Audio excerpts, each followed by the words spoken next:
luego comenzamos este taller, le damos la bienvenida al apóstol, una vez más al apóstol Basilio, ¿no? Buen hombre de Dios, ¿no? Lo queremos mucho, apóstol. Gracias, pastor Alex. Buen día a todos. Estamos listos. ¿Descansaron? Tienen que haber descansado porque la jornada es larga. Bueno, nos alegra mucho disfrutar este espacio. Una vez más apreciamos el apoyo y el trabajo del apóstol Marcelo, su esposa, todo el equipo ministerial alrededor que están haciendo esta tarea de capacitación, de avance a lo que es la edificación, y cada uno de nosotros pues sumando a lo que Dios nos ha confiado realizar. Y gracias a cada uno de ustedes por estar aquí presentes. Nos sentimos honrados de ser parte de este equipo y creyendo que Dios en las naciones establece y afirma ese remanente comprometido y entendido en la tarea de la edificación. Vamos a leer en 1 Corintios capítulo 3, verso 9 al 15, el llamado que Dios nos hace para ser sus colaboradores. Esa palabra es sumergos, de donde viene sinergia. Diga colaboradores. Qué maravilloso que seamos colaboradores de Dios. O sea, Dios no necesita de nada ni de nadie para llegar a ser y para Él hacer tampoco. Ni ser ni hacer lo define porque otro le ayude. Él es. Sin embargo, Él condesciende a permitirnos ser sus colaboradores. Y eso ya son palabras mayores, ¿no? Diga colaboradores de Dios. Y si esa palabra sumergos es de la suma de las partes, es mayor que un todo. Porque cada parte sinergiza, o sea, potencializa a otro. Como nosotros, al ser colaboradores de Dios, estamos siendo potencializados y en cierta manera, espero lo entienda bien, hacemos más grande a Dios. O sea, Cristo es magnificado, expresado en mayor plenitud, porque nosotros somos parte de Él mismo. Diga colaboradores de Dios. Y Pablo entonces en ese trabajo de colaborar con Dios nos pone en dos aspectos. Diga labranza de Dios y edificio de Dios. Subraye por favor esas tres cosas, colaboradores de Dios, en una tarea de, entonces, llamémosle de agricultura, de plantar la semilla y desarrollar un fruto. Y luego, edificio de Dios en arquitectura, establecer un fundamento y ejecutar una edificación. Y subraya esto, conforme a la gracia de Dios. Esa tarea solo es posible si hay una gracia de Dios aplicada a cada colaborador. Entonces partimos de esta gran premisa. Podemos ser colaboradores efectivos porque la gracia de Dios nos llama, nos capacita y nos da a cada uno de nosotros la medida de fe, la medida de gracia para operar efectivamente en lo que Él nos llama a colaborar. Dios no nos llamó al fracaso. Si alguien fracasa es porque no está siendo un colaborador de Dios, sino que está siendo un ejecutor de su propio plan. Pero al que Dios llama, Dios le tiene garantizado entonces el fruto de su trabajo, preservarlo en los procesos y adversidades, y que él pueda ser honrado. Entonces, por eso nuestro trabajo para el Señor no es en vano. Dígalo, mi trabajo para el Señor no es en vano.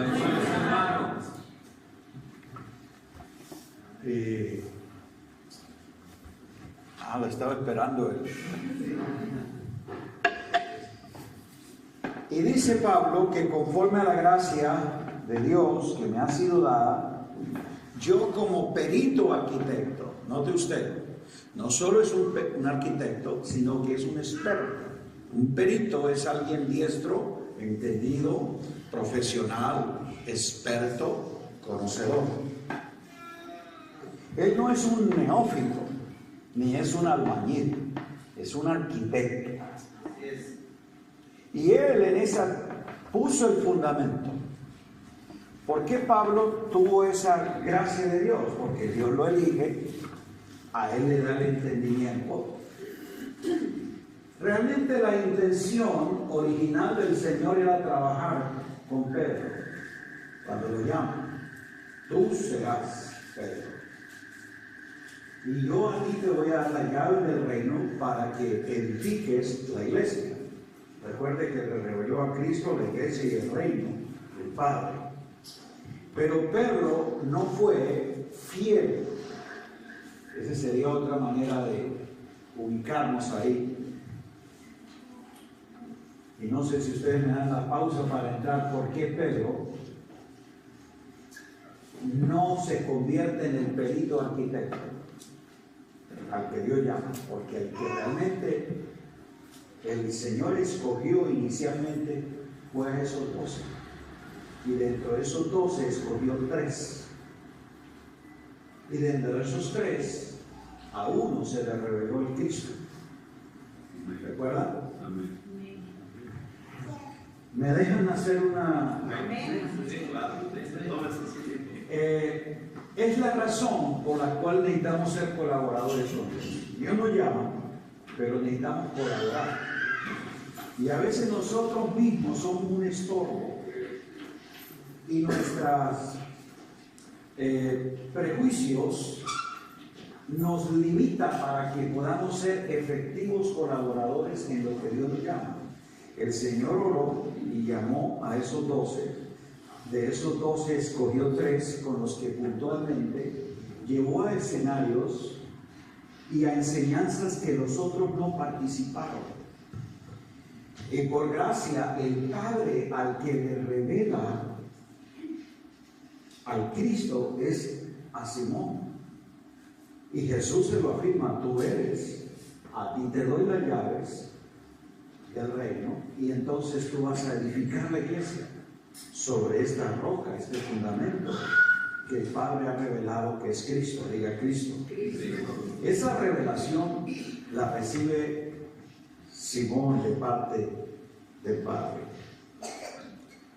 Pero dice la Escritura que 6 días después le llevó al monte Tabor, el monte de la transfiguración, y allí vieron a Jesús, a Elías y a Moisés en esa visión. La propuesta de Pedro fue: Señor, esto es maravilloso, quedémonos aquí, hagamos 3 tabernáculos, uno para ti, uno para Elías y otro para Moisés. Es una propuesta insolente, porque le ha dado a entender antes que él iba a edificar la iglesia. Y ahora él está proponiendo 3 tabernáculos, o sea, 3 santuarios. Porque quiere paralelamente con Jesús sostener todavía la ley y los profetas. La Escritura dice que la ley y los profetas son hasta 4. Juan ya había estado en el escenario diciendo: Él es el Cristo. ¿Está entendiéndome? Entonces, queriendo sostener eso, el Padre dice que expresó su gloria en el Hijo y resplandeciendo de forma amplia, absorbió a Moisés y a Elías y los borró del escenario.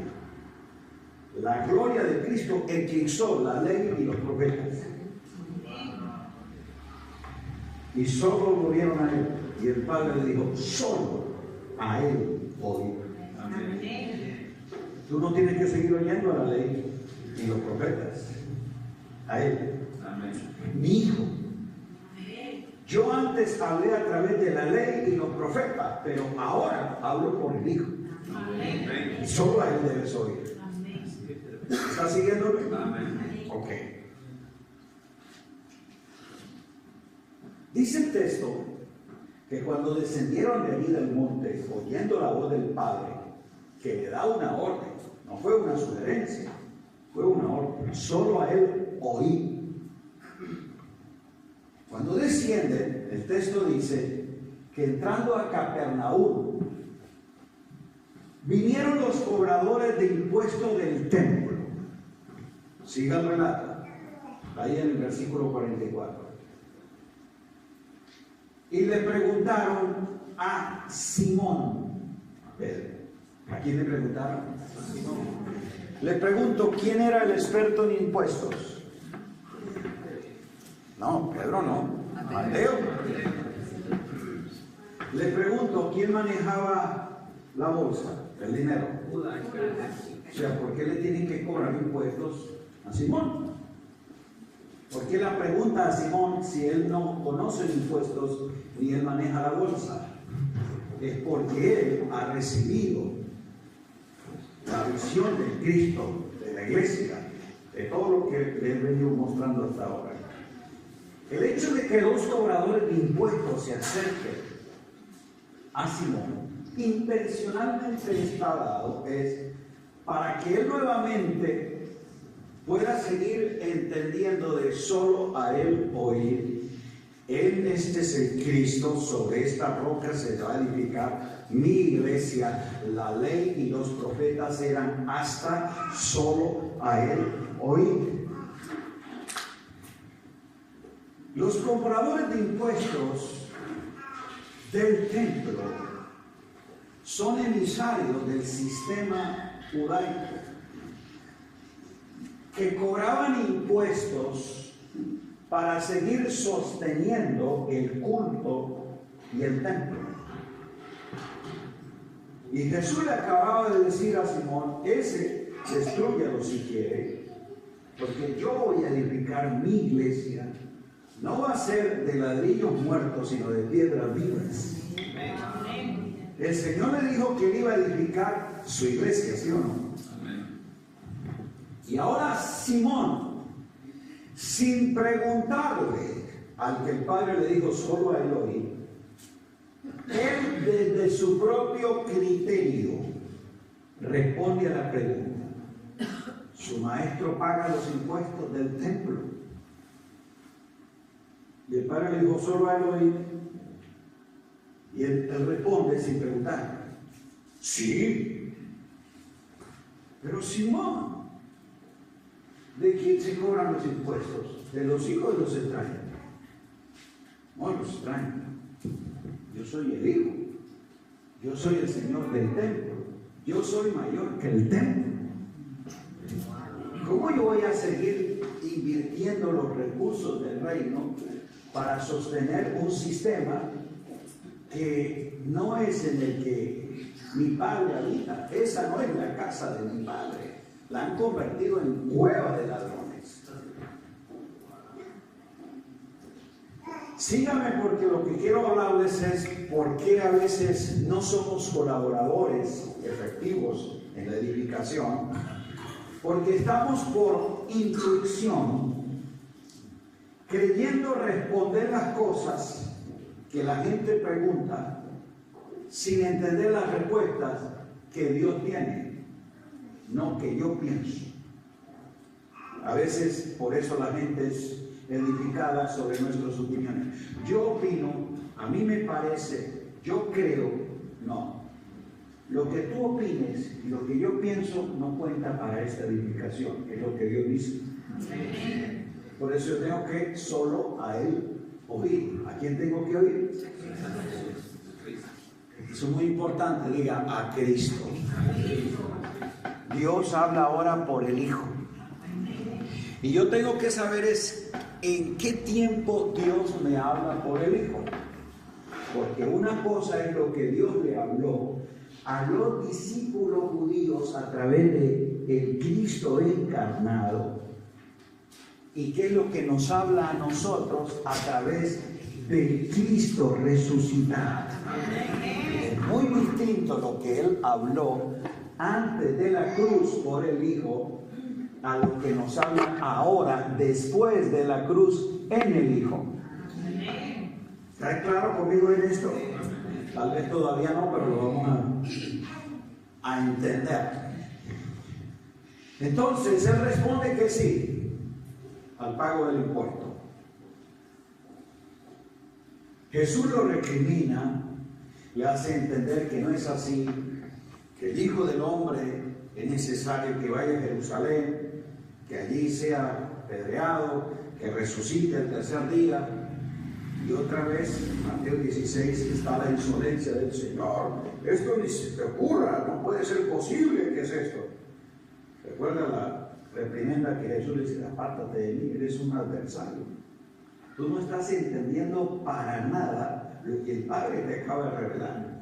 Esto que te estoy hablando es en un traslado de días, entre el momento crucial en que el Padre le revela al Cristo.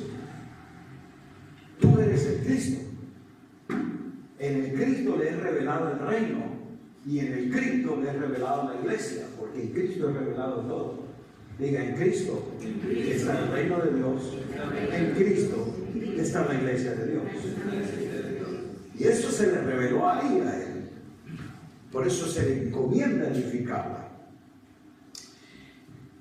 Cuando llega el momento de que aquel presumido dice: no, todos te pueden dejar, yo no, pues ahí precisamente le negó con maldiciones. Cuando Jesús resucita, al primero que busca es a Pedro. Lo reafirma, le hace establecer su propósito, le dice que Él va a apacentar los corderos y que Él va a entender la misión de que le dijo que Él iba a ser un edificador de la iglesia.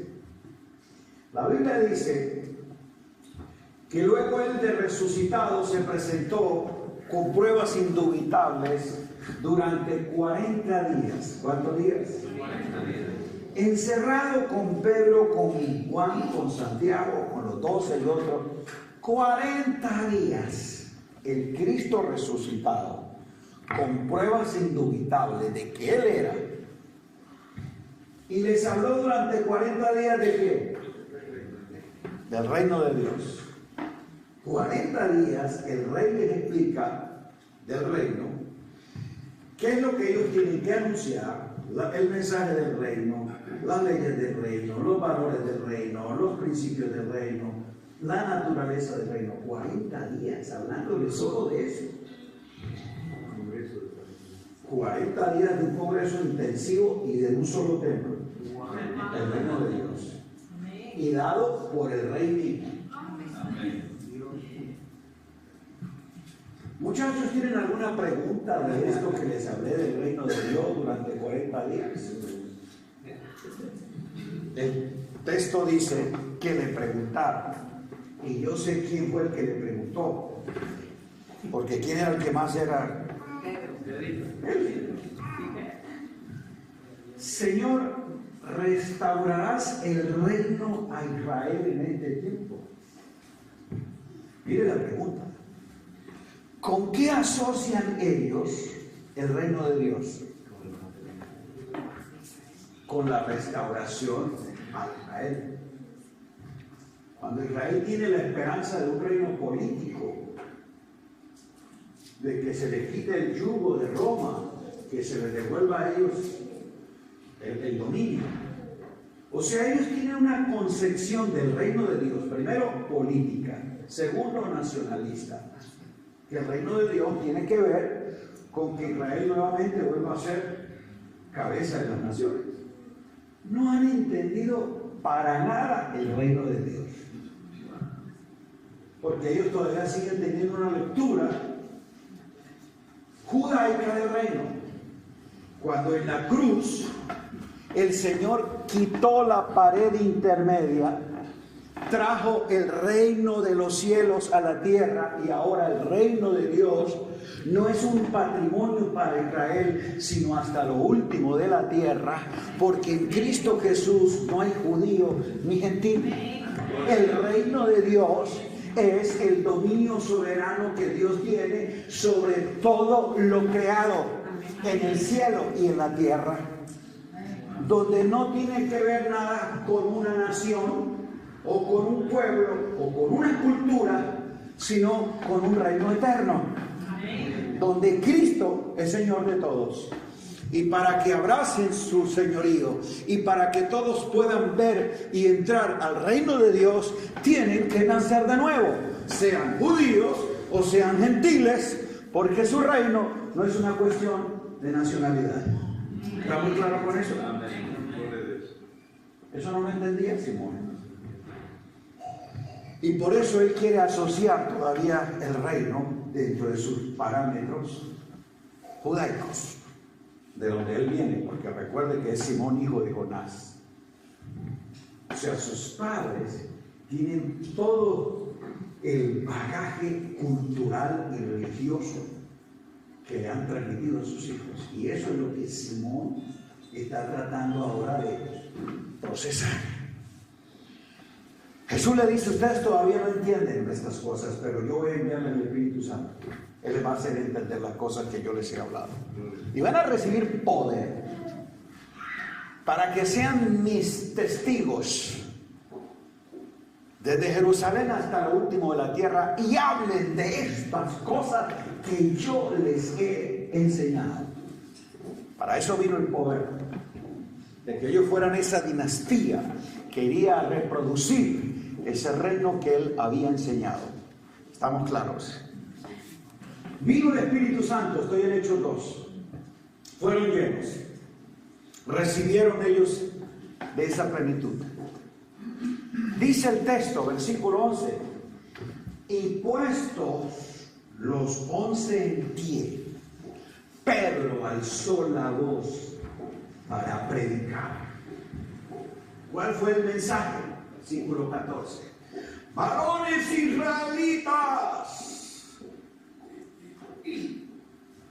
Luego versículo 28: varones judíos. Luego versículo 32: sepa pues ciertísimamente, casa de Israel. ¿A quién le está predicando?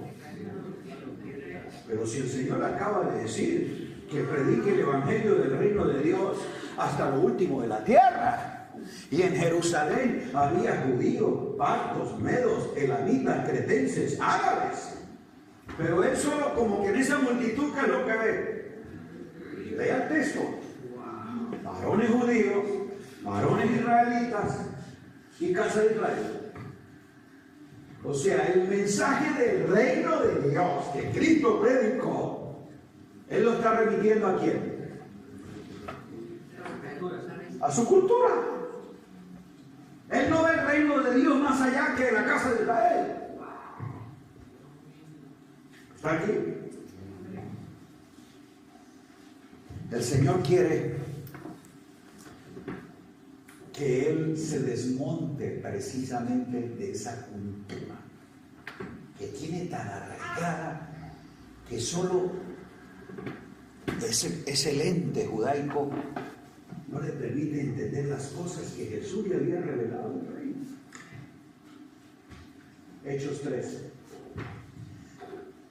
dice en versículo 1: Pedro y Juan subían a la hora novena, la de la oración, al templo a orar.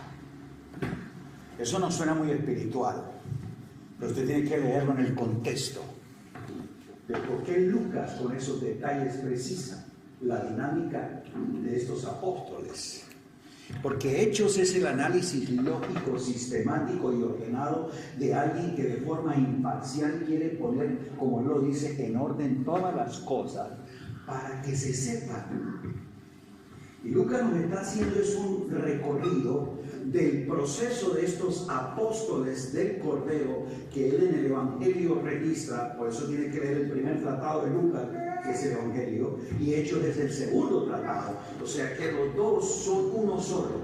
Si tú quieres tener una lectura lógica, imparcial, de cómo se presenta Cristo y el reino, tienes que leer a Lucas y a Hechos ligados. ¿Está aquí conmigo? Porque es el mismo escritor que de forma inteligente, de forma diligente, se atrevió a poner en orden esta cosa para que se conozca la verdad. Así lo dice Lucas. Entonces Hechos 3, verso 1, nos está mostrando cómo estos apóstoles del Cordero todavía están en las prácticas de la ley. Porque dice que subían a la hora novena, la de la oración, al templo a orar. ¿Y qué es eso? Costumbre judaica. Porque todo religioso judío iba al templo a orar. Así que ellos todavía, su devoción de la oración no es comunión con el Padre, sino vínculo con el templo. O sea, para ellos orar al Padre y encontrar su presencia, ¿dónde es? En el templo. Y Jesús le acaba de decir, mujer, a la samaritana, va a venir un momento que ya llega, que ni aquí ni allá se va a adorar. Ni en Jerusalén, donde está el templo, ni tampoco en Samaria, donde está el templo paralelo. Porque esto no es asunto de lugar, ni de cultura, ni de geografía. Se va a adorar en espíritu y en verdad. Y la comunión con el Padre, tú no la tienes cuando vienes al templo a orar, sino en el espíritu todo el tiempo. Aleluya. Por eso Pablo nos habla de orar en todo el tiempo. Pero así hay algunos de nosotros. Nosotros creemos que hay poder si nos reunimos a las 5 de la mañana aquí en el templo orar. Pero si usted ora a las 10 de la mañana en su casa, como que Dios no lo escucha. O sea, la oración tiene como menos efecto. ¿Aló? Porque no entendemos la comunión del Espíritu, la vida del Espíritu y lo que es realmente la comunión. Nosotros entendemos más es la relación con Dios.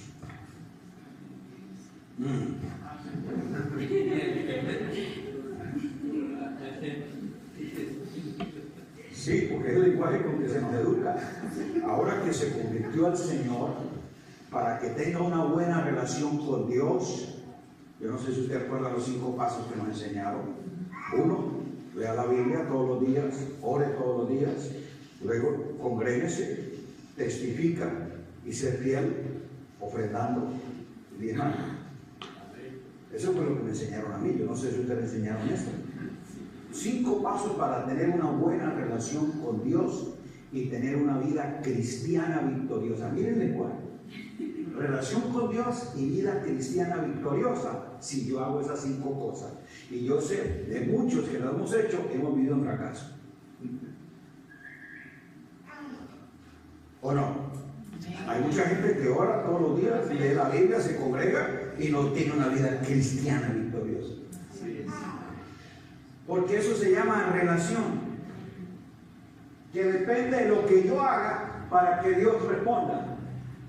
Yo lo que tengo es comunión de lo que Él hizo y yo disfruto. Yo no tengo que hacer nada, Él ya lo hizo. Yo tengo que tener comunión con Dios y ser colaborador de Dios. ¿Aló? La relación es un asunto que 2 partes establecen un acuerdo y la mantienen hasta que las 2 voluntades estén bien. El día que alguno de los 2 la relación se rompe, ¿sí o no? Pero cuando tú tienes comunión, la comunión no se rompe. ¿Por qué? Porque es una unión común. Aquí me metería yo en otra cosa para explicar por qué es comunión y no relación. Porque la comunión tiene que ver de algo que es, la idea de comunión viene de koinonía. Y koinonía y koinonos es participantes en esencia y unidad común. No puede tener comunión la luz y las tinieblas, porque son naturalezas diferentes. ¿Por qué yo tengo comunión con Dios? Porque yo poseo una naturaleza que es en esencia compatible con Él. Diga, recibí naturaleza divina. ¿Cuántos creen eso? Tengo vida divina. ¿Cuántos creen eso? Entonces, en mi espíritu hay algo de esencia que es compatible con Él. Por eso es que Jesús de Nazaret a sus discípulos les dijo: las aves tienen sus nidos, las zorras tienen sus cuevas, el Hijo del Hombre no tiene dónde recostar su cabeza. Esa lectura no hemos pensado que Jesús era un predicador pobre, itinerante, que no tenía dónde dormir.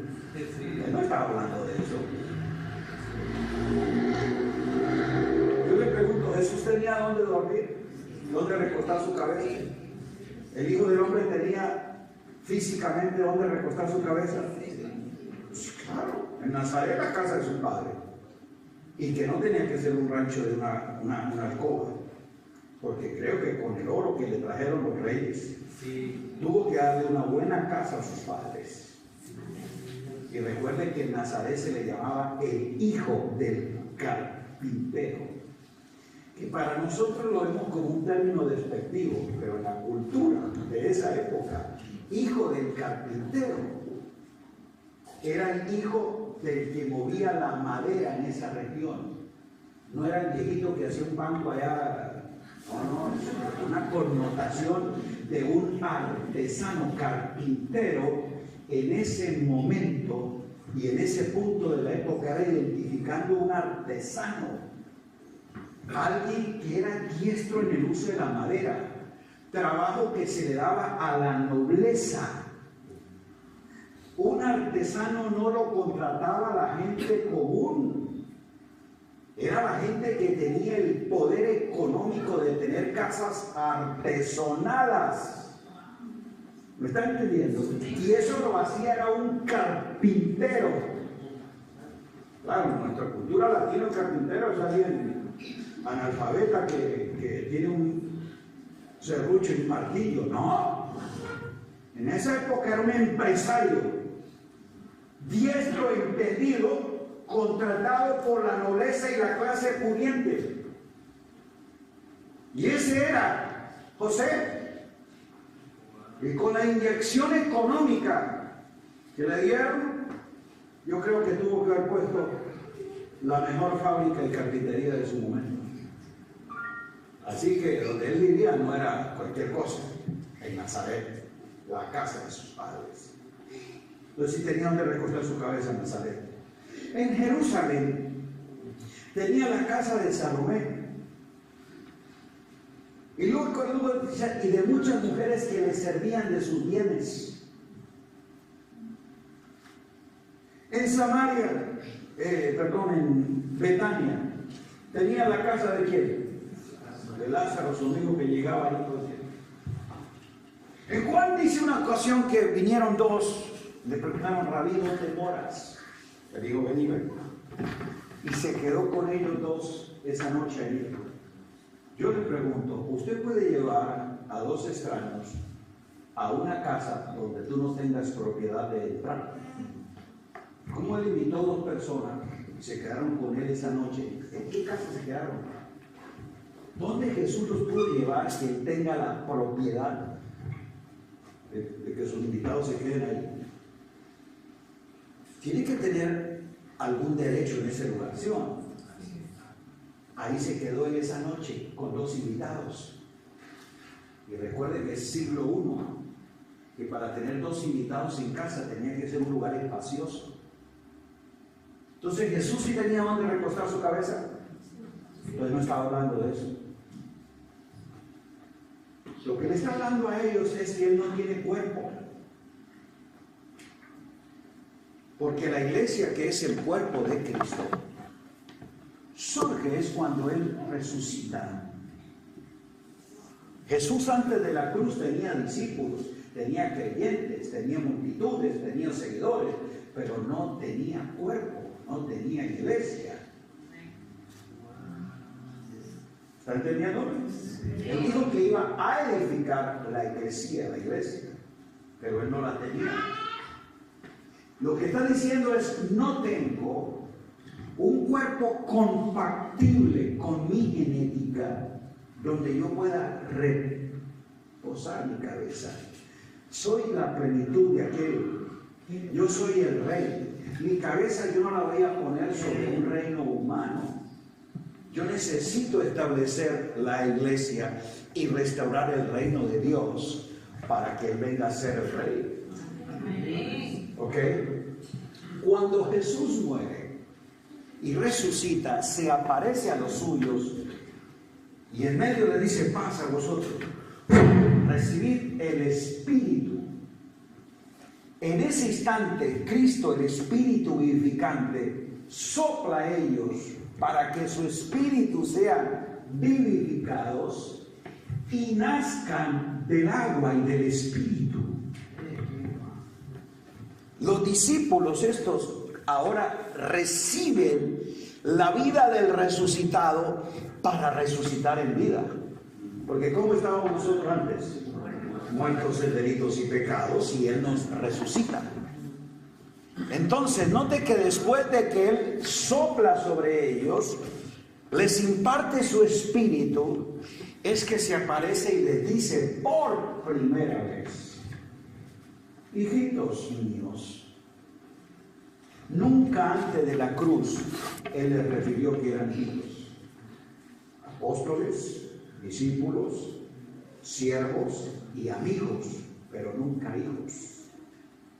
Porque los hijos son engendrados por el Cristo resucitado. Los hijos no son engendrados por Jesús de Nazaret. Wow. Diga: Jesús de Nazaret tuvo discípulos. Cristo resucitado engendró hijos.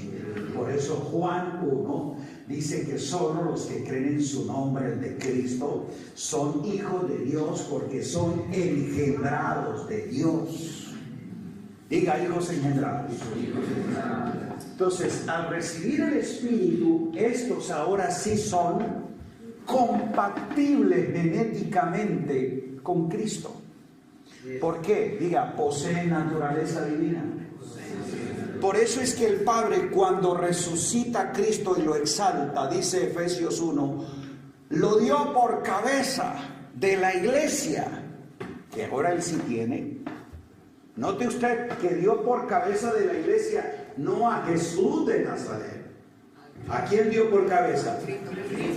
A Cristo resucitado, Efesios 1. Lo dio por cabeza cuando lo resucita y lo exalta. Ahora lo dio por cabeza a la iglesia. ¿La iglesia cuándo nace? Diga: cuando Cristo imparte el Espíritu.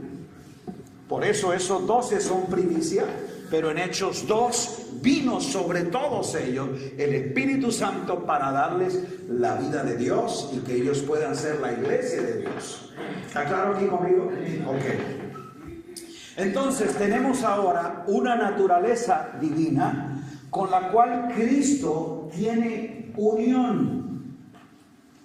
Es compatible la genética del Hijo de Dios con nosotros, los hijos de Dios. Diga: naturaleza divina. ¿Entendemos esto? Todavía no. ¿Tú puedes ponerle una cabeza de perro a un caballo? ¿Por qué no? Genéticamente son incompatibles.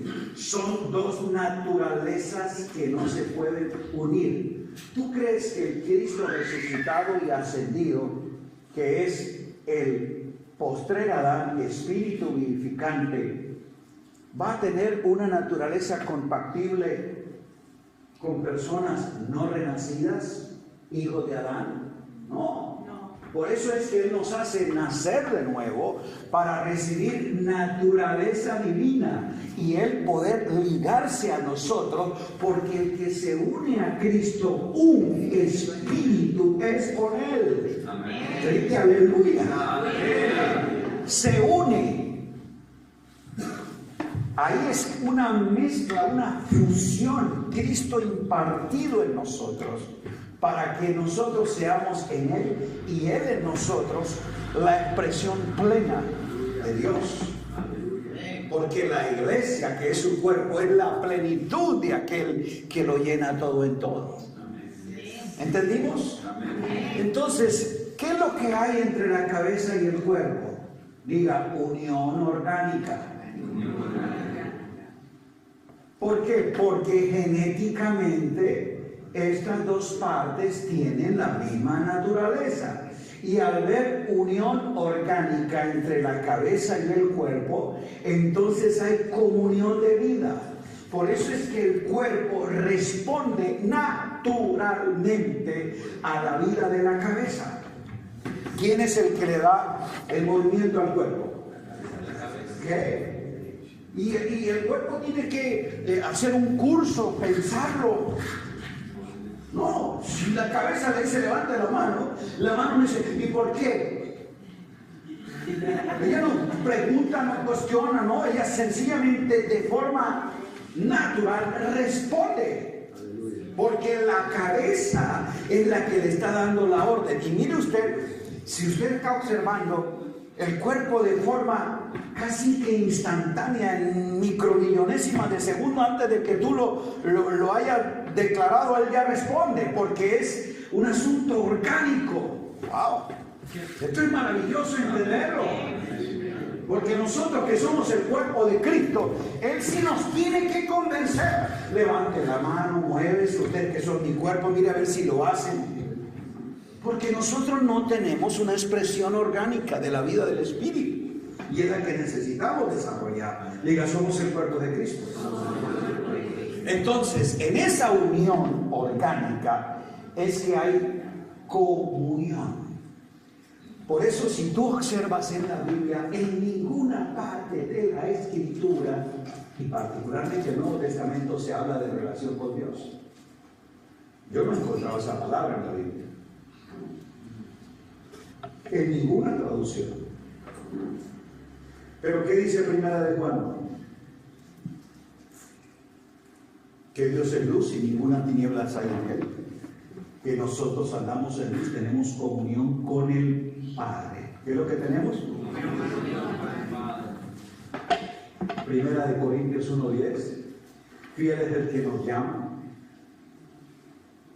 Fiel es Dios que nos llama a la comunión con su Hijo, Jesucristo. Segunda de Corintios 13:14. La gracia de Dios el Padre.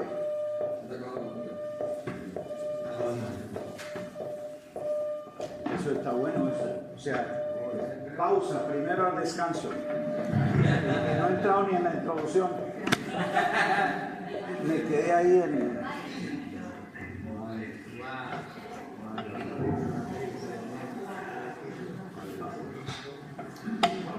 Segunda de Corintios 13:14 dice: la gracia de Dios el Padre, la comunión, el amor de Cristo el Hijo y la comunión del Espíritu Santo sea con todos vosotros. Yes.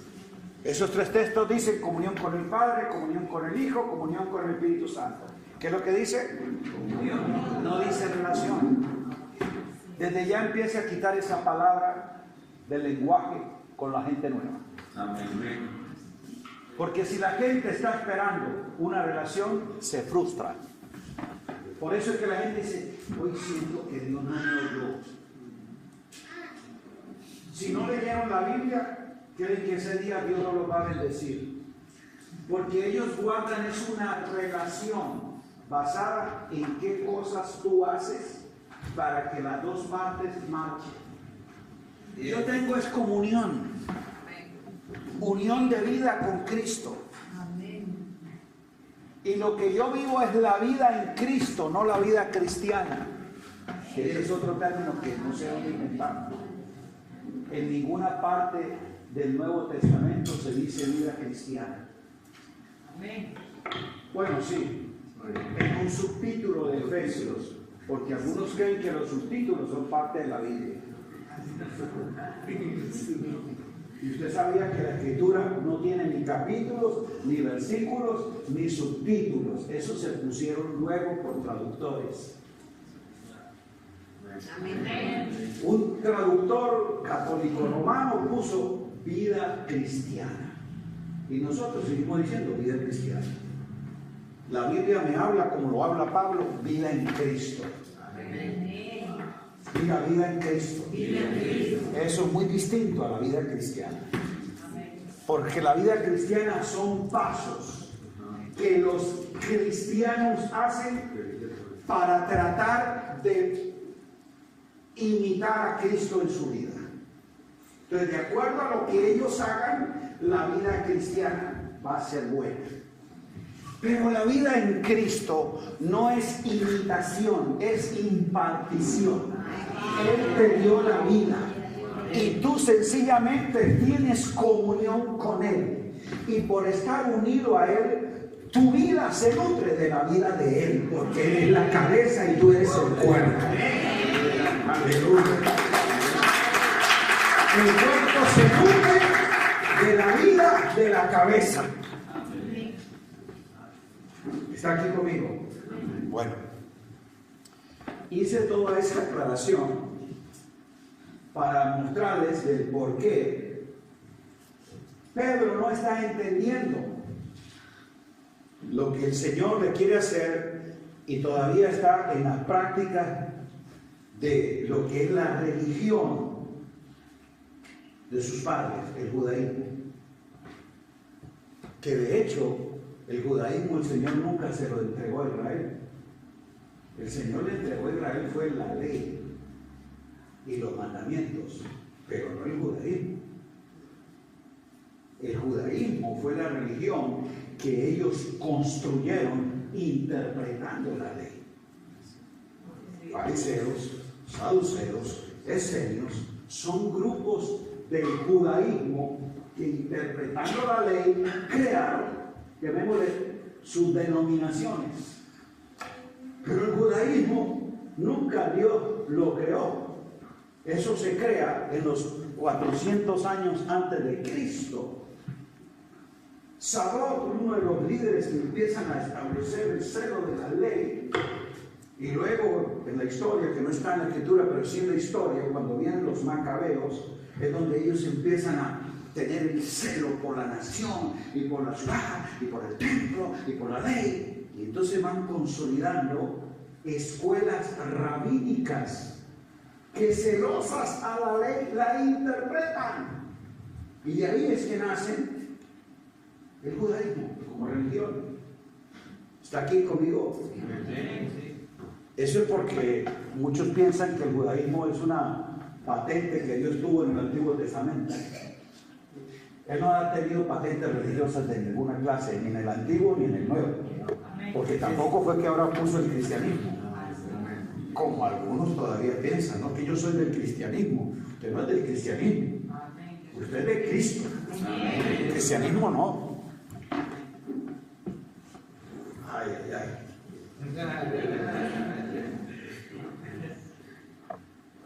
Estoy en Hechos 3. ¿Por qué subían al templo a orar? Porque todavía tiene la mentalidad del judío que devotamente tiene que orar 3 veces al día en el templo. ¿Ok? El Señor quiere que Él entienda a la iglesia y el reino. que es lo que le ha llamado a explicar. Y le ha dicho que anuncie este evangelio del reino hasta lo último de la tierra, y por eso le dio el poder del Espíritu. Pero él no entiende. No quieren salir de Jerusalén. Ellos nunca tuvieron la intención de irse de Jerusalén, porque esperaban la restauración del reino de Dios a Israel. Pero en Hechos 1:8, la orden fue hasta lo último de la tierra. Pero luego llega Hechos 8:1, que dice: cuando vino la persecución, los que estaban en Jerusalén salieron. Enseñanza: o tú lo aprendes por instrucción del Señor o por titulación. ¿Cuál fue la instrucción? Hechos 1:8. ¿Cuál fue la manera de obedecerlo? Hechos 8:1. Cuando vino la persecución. Entonces ya sabrá por qué algunas cosas en tu vida se están poniendo difíciles. Porque el Señor dice: o las obedece las buenas o obedece las malas. Pero tiene que hacerlo de mi manera, no como tú quieras.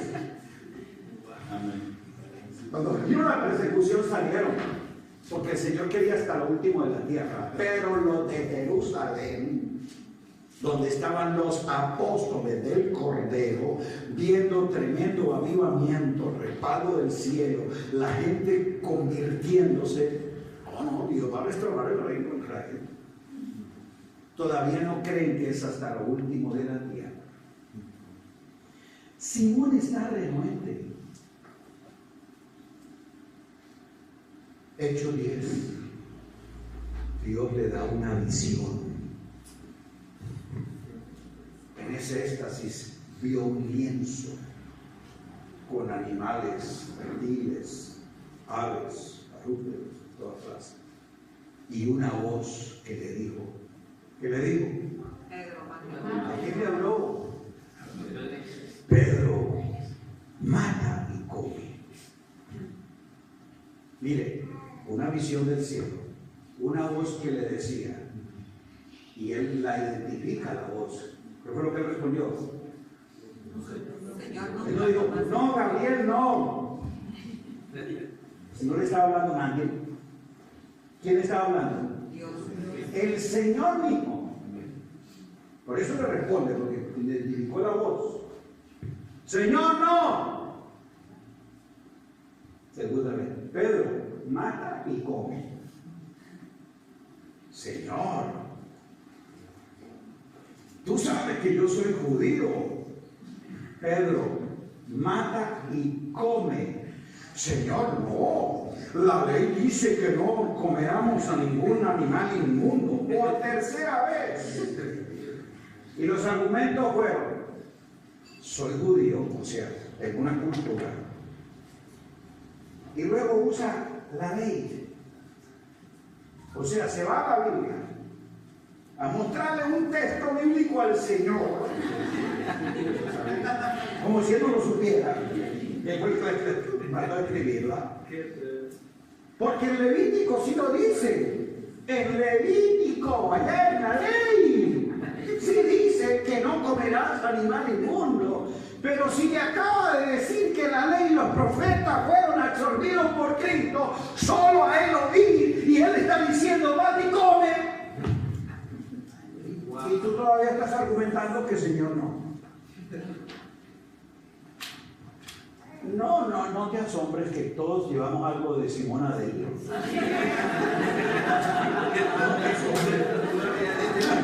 Tú y yo algo de Simón traemos.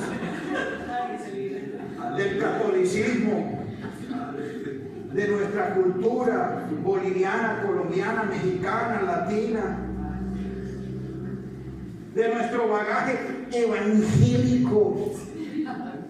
Porque como usamos la Biblia, pero estamos como Simón, leyendo la ley y no leyendo el nuevo pacto. Diga ay, ay, ay. Ay, ay, ay.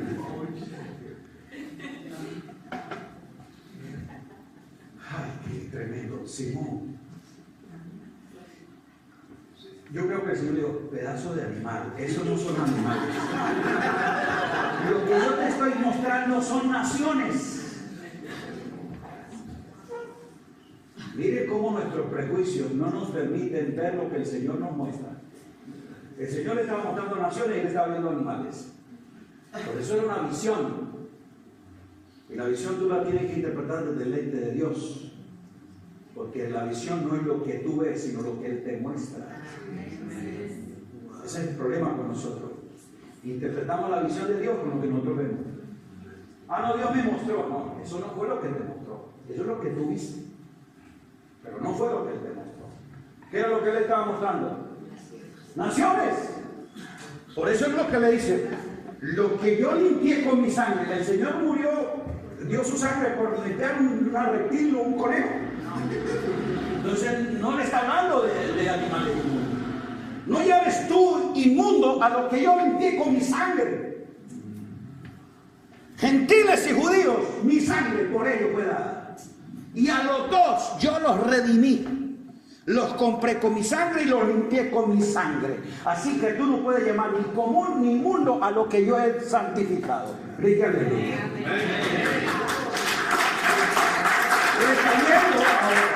El Señor está mostrando.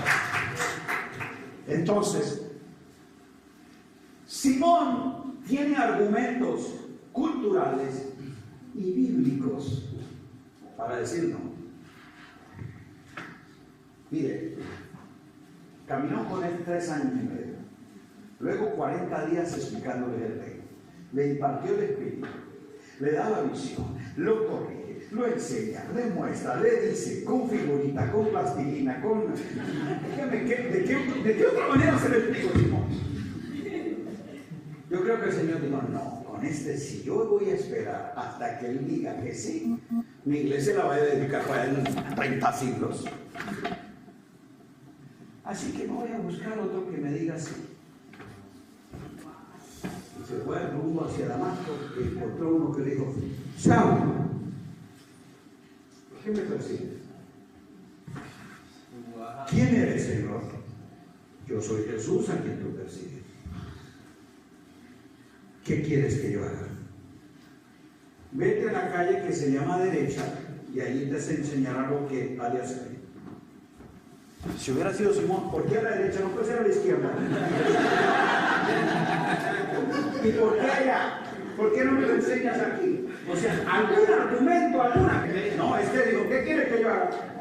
Y dice que ya se fue. A que se le enseñara lo que iba a hacer.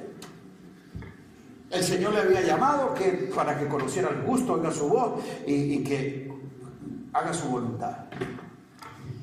Y mire esto interesante. Aquí está Saulo de Tarso, esperando las indicaciones, orando. Señor, dígame qué es lo que yo tengo que hacer.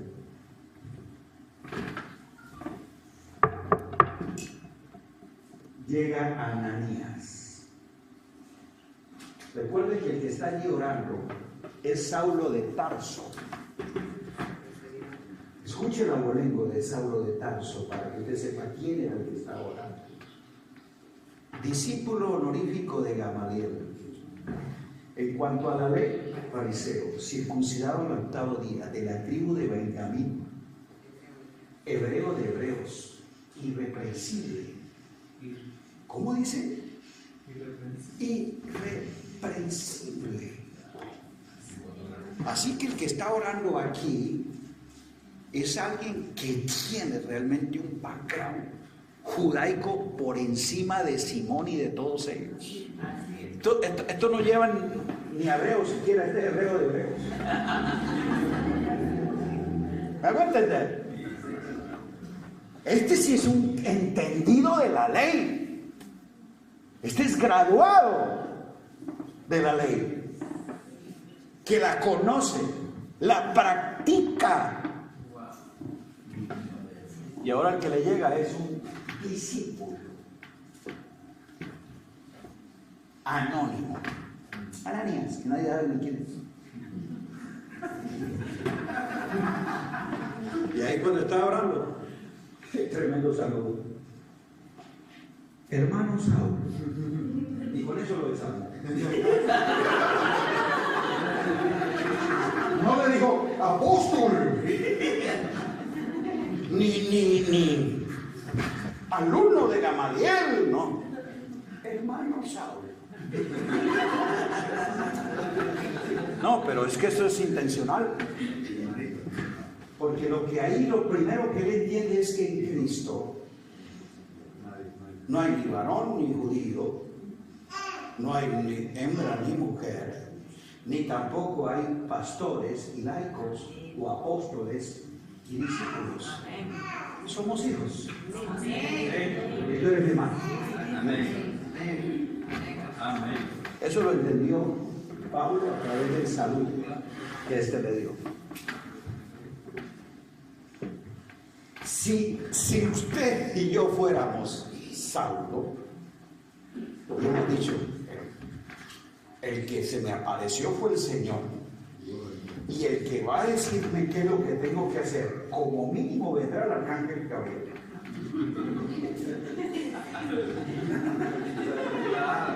Ese que se le apareció a María y a José para hablarle, va a venir aquí a mí también a decirme qué tengo que hacer. Porque yo soy Saulo, Tarso. Fue Ananías el que en su grado de entendimiento le explicó el ABC. Él pensó que eso era, lo hizo. Escúcheme bien, la razón por la cual Jesús mismo tuvo que enseñarle a Pablo, llevándolo al tercer cielo y explicándole toda la visión celestial. Porque aquí en la tierra no había nadie calificado para estudiar esto. Simón podía estudiarlo, así que ningún apóstol de Jerusalén podía venir a enseñarle qué era lo que tenía que hacer. Es la razón por la cual el Señor mismo tuvo que enviarlo al tercer cielo y le explicó él. Por eso el evangelio que yo recibí del Señor, es el que yo anuncio. No el que ustedes me han transmitido. Porque si fuera el evangelio de ustedes, iría permeado de religión, de ley, de mezcla de pactos, porque ustedes no entienden la visión celestial. Prueba de ello es que cuando Pablo empieza a edificar las iglesias con este evangelio, y muchos de los gentiles se convierten, estos de Jerusalén les mandaban a circuncidarse. ¿Lo está leyendo en Hechos 15? Tenían que circuncidarse. Pablo está confundido. Dice, no, hermanos de Jerusalén. Vamos a reunir los ancianos, vamos a reunirnos todos. Porque esta mezcla de pactos me tiene a mí confundido. El evangelio que yo recibí del Señor fue este. Y a mí Cristo me mandó fue a esto. Lo que ustedes están haciendo, yo no sé en qué parte del evangelio cuadra. Vamos a hablar esto. Tiene el concilio de Jerusalén. Hechos 15. Pedro da todos los argumentos, dice que sí, que bueno, que de verdad, que no entiende cómo el Señor es capaz de bautizar con el Espíritu Santo a los gentiles sin que sean bautizados primero en agua. Porque según Hechos 2:38, cuando les predicó a la casa de Israel, varones hermanos, ¿qué haremos? Bueno, arrepiéntase y bautícese cada uno de vosotros en el nombre de Jesucristo, recibiréis el perdón de pecado y seréis llenos del Espíritu Santo. ¿Fue lo que dijo Pedro? Ella dio los 4 pasos para qué haremos. Da los 4 pasos de acuerdo a lo que él cree que es el evangelio. Y el Señor se lo desbarata en la casa de Cornelio. Porque cuando él está predicando, hablándole del evangelio, antes de que diga diciendo incoherencias, el Espíritu Santo como que le cayó. Yo no sigo hablando más antes de que le nada. Yo lo voy a llenar con mi espíritu. Y se sorprendió que Cornelio y esos gentiles que no eran judíos y no se habían bautizado, ahora estaban llenos del Espíritu Santo, hablaban en lengua y profetizaban. O sea, su teología, construida aquí en Hechos 2:38, En Hechos 10, lo desbarató.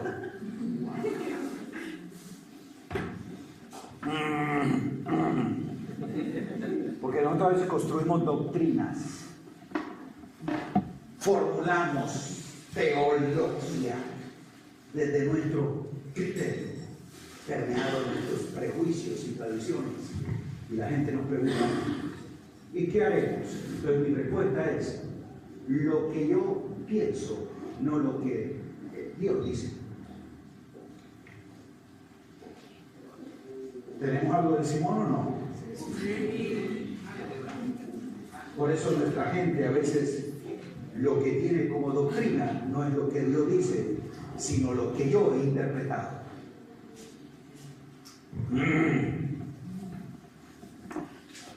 Se me pusieron muy serios, pero eso está bien. Ahora, hubo, dice el texto, una larga discusión, argumento de Pedro, Santiago defiende, Bernabé explica, Pablo establece que eso no es así. Y de repente Santiago, que es uno de los más religiosos de Jerusalén, dice, hermano, ¿sabe qué? Vamos a llegar a un acuerdo.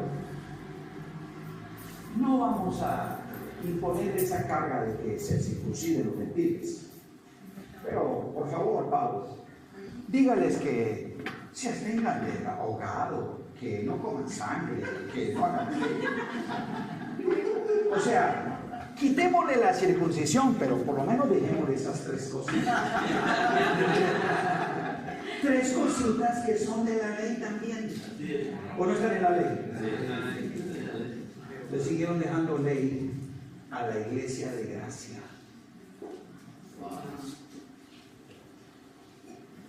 Por eso es que Pablo luego, cuando edifica sus cartas a sus iglesias en Colosas, en Filipos, todas las demás les escribe. Colosenses, nadie os juzgue en comida, bebida, día nueva, luna de reposo, día de reposo, luna nueva, fiestas, ceremoniales judaicos, todas esas cosas.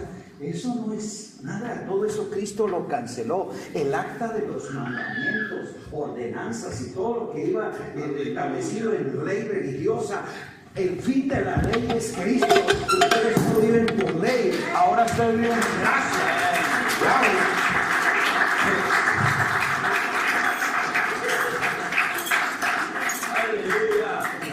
Esa es parte del poder de Dios.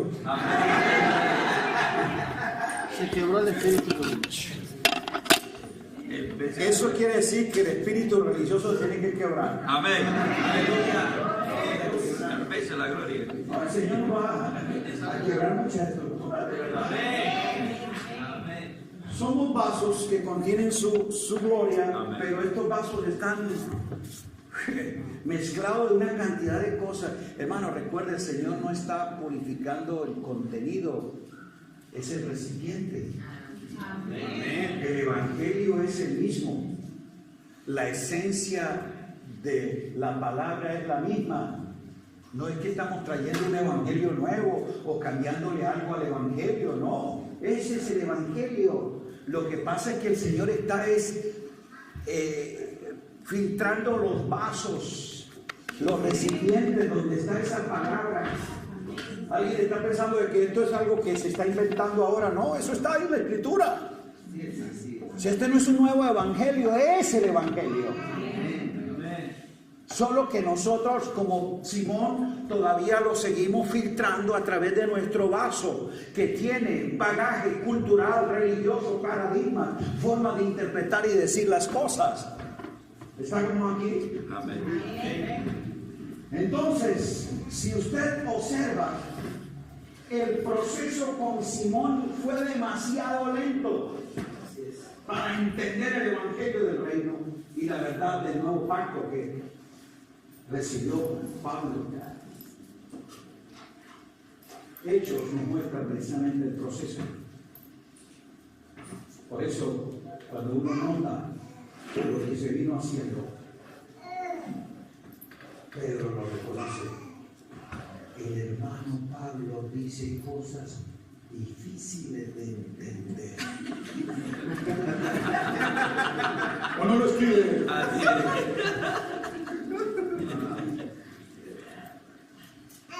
Mi hermano Simón, la verdad no son difíciles de entender para el que vive libre de prejuicios. Porque Pablo dice en Efesios 3 que esta verdad revelada, leyendo podéis entender.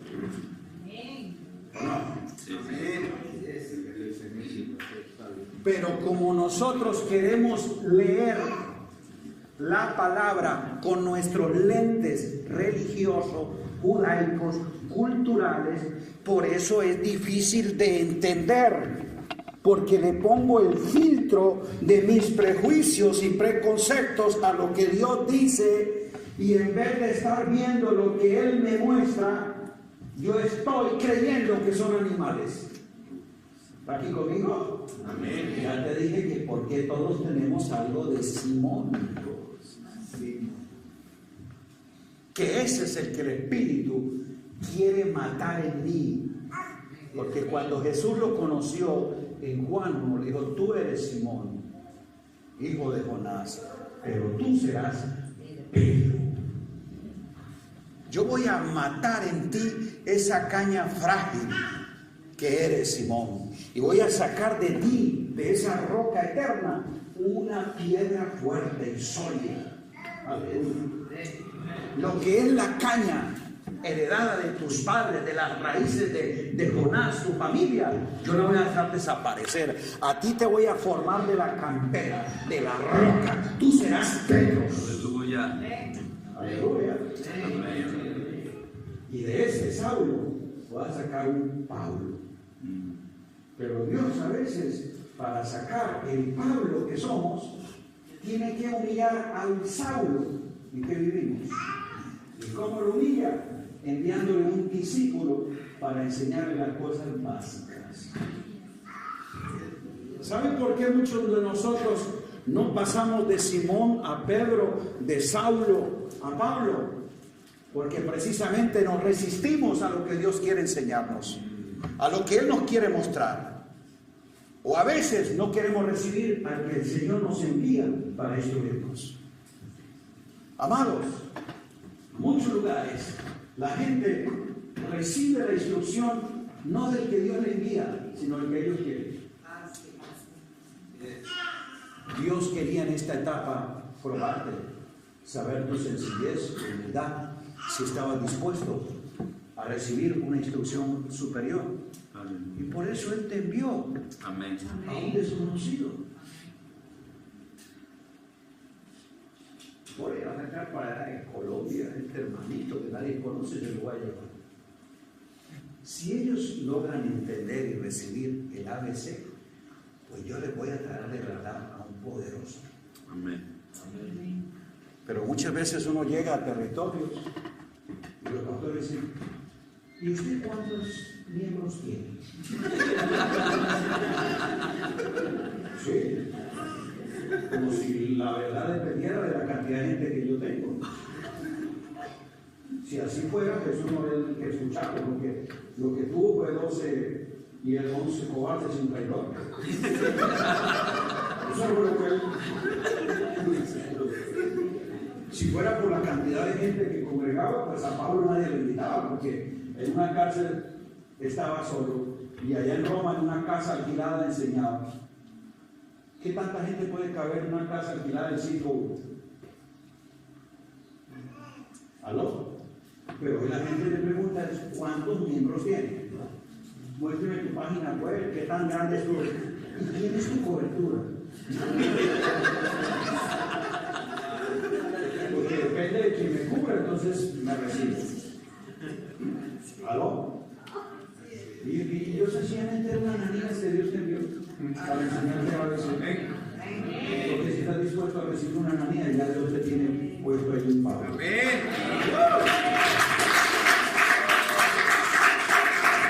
Pero muchos no lo reciben y no aceptan la instrucción porque están resistentes a lo que Dios quiere hacer.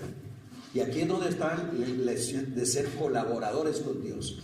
Ahí es que le noto la forma tardía, lenta, en la que Pedro, un colaborador.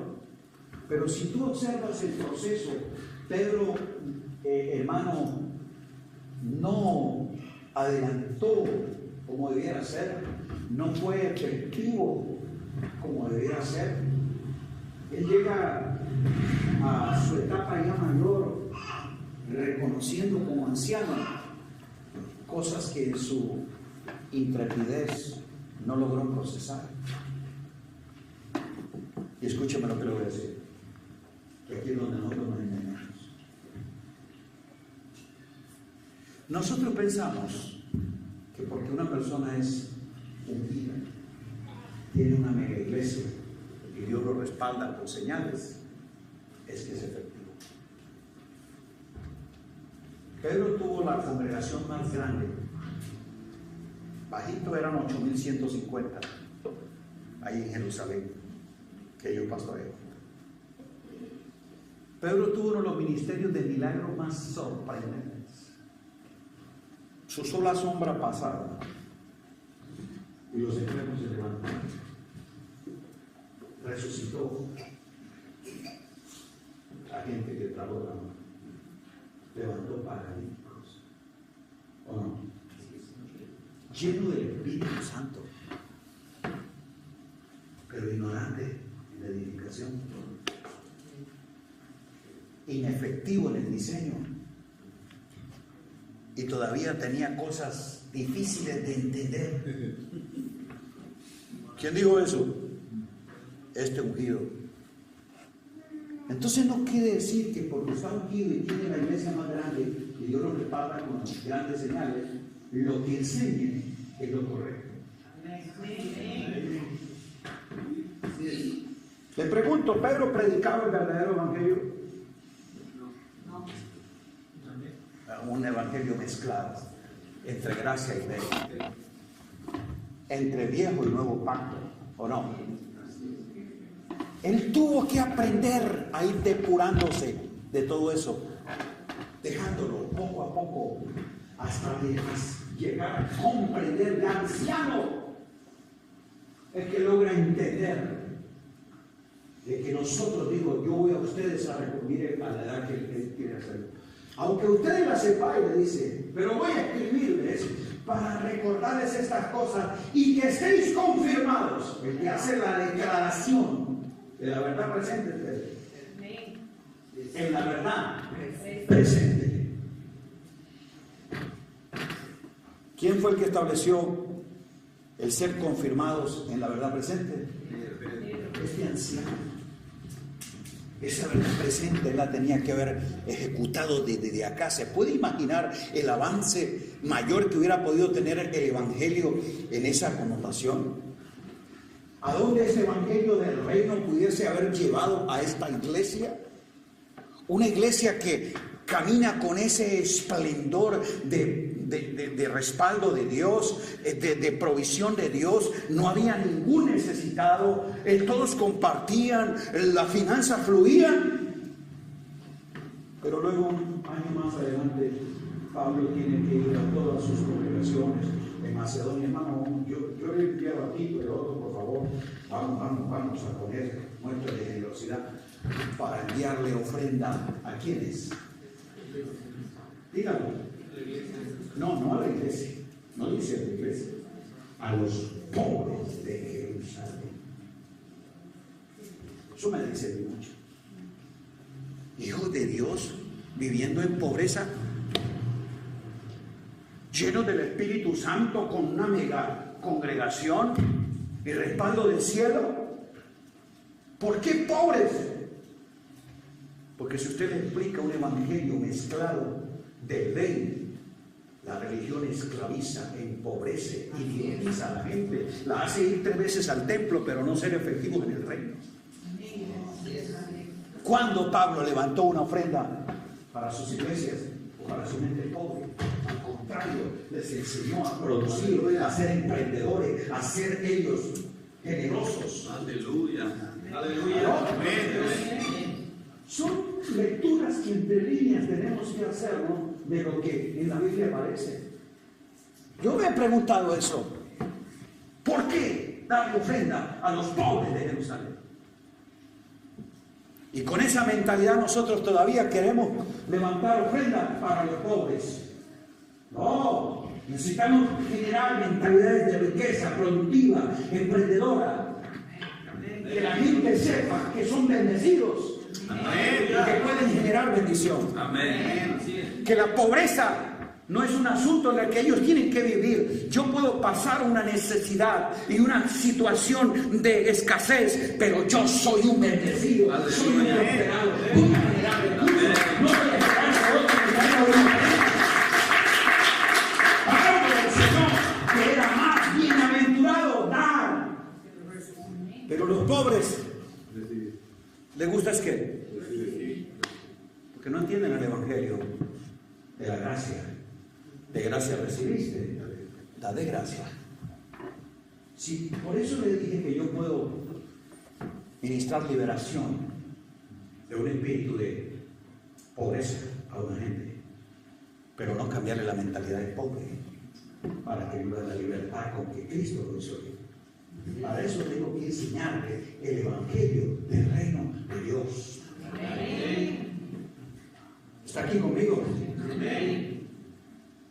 Entonces, aquí es donde yo quiero que entendamos por qué es necesario ser colaboradores de Dios y que nosotros seamos expertos.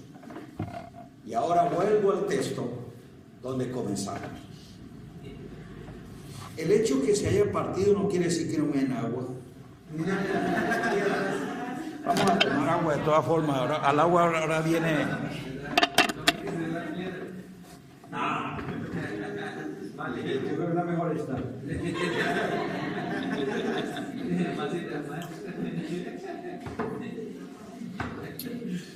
Bueno, seguimos. Estamos en 1 Corintios, ahí está la introducción todavía.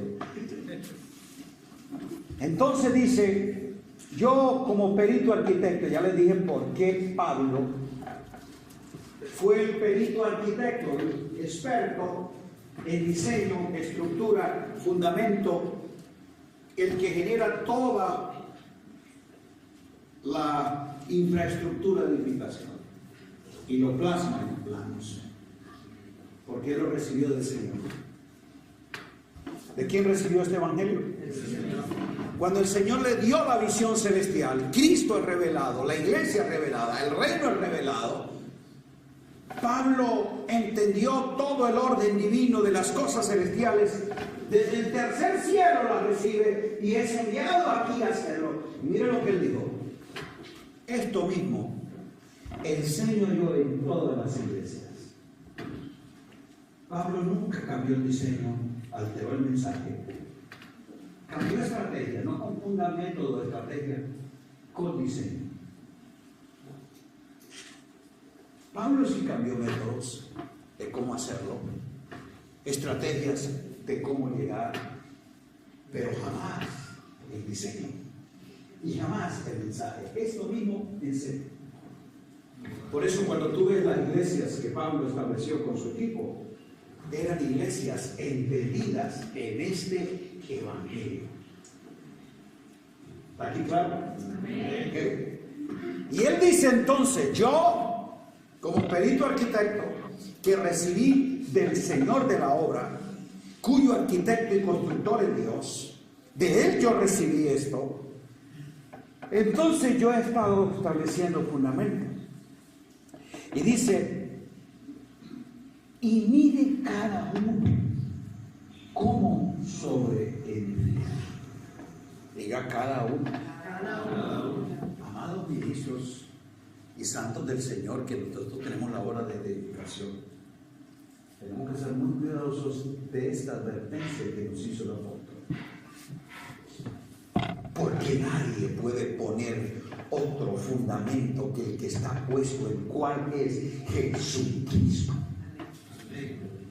Y si sobre este fundamento alguno edificare oro, plata, piedras preciosas, madera, heno, hojarasca, la obra de cada uno se hará manifiesta, porque el día la declarará, pues por el fuego será revelada, y la obra de cada uno, diga cada uno, el fuego la probará. Si Si permaneciere la obra de alguno que sobreedificó, recompensa recibirá.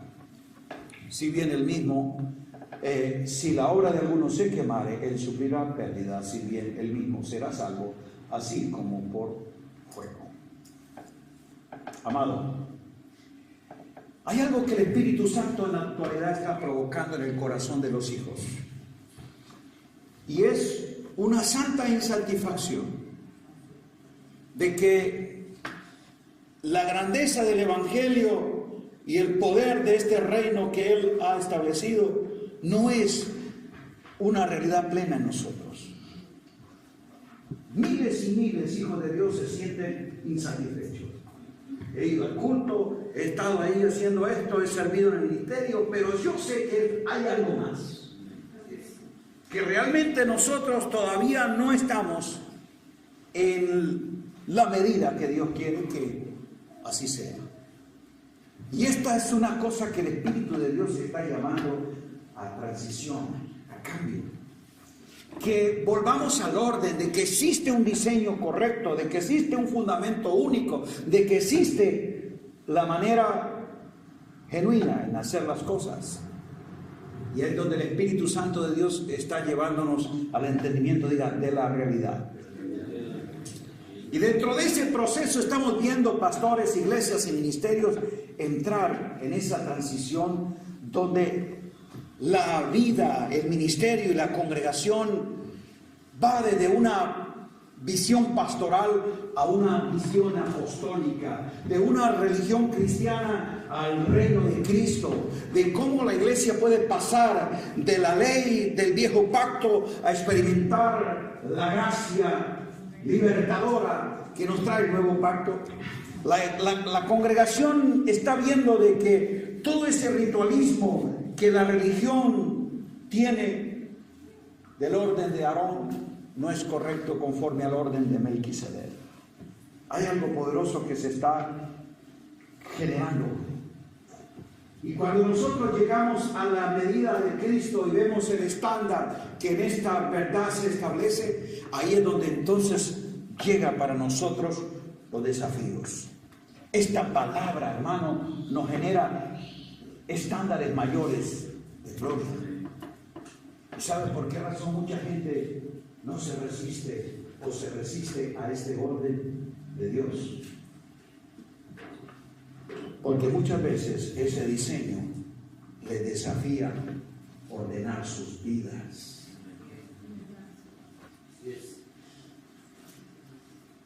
Porque esto no es cambiar un mensaje que suene más bonito y llevar el mismo estándar de vida.